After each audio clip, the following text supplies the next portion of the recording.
The sound of change every Friday at lunchtime. A soft beat echoed through the school courtyard, just a single drum, steady and low. It wasn't disruptive, but it made people look up from their phones, pause their conversations, and wonder. Behind the drum was Malik, a quiet student known more for his sketchbook than his voice. No one knew that the beat was part of something larger.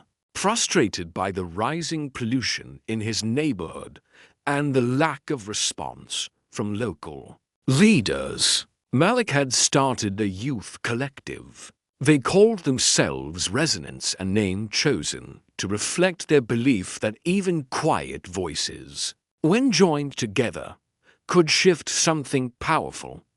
Instead of loud protests or viral hashtags, they used rhythm, murals, poetry slams, and street performances to bring attention to issues often ignored.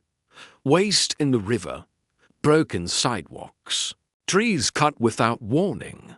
Their message was clear, but their method was creatively unexpected, and rooted in respect. Soon, students, teachers, and even nearby residents began to engage. City council members were invited to an open mic night in the school auditorium. A week later, the local news covered the story. Changes began small at first, but real. Malik never gave a speech. He didn't need to. His drumbeat said enough. Change doesn't always begin with a shout.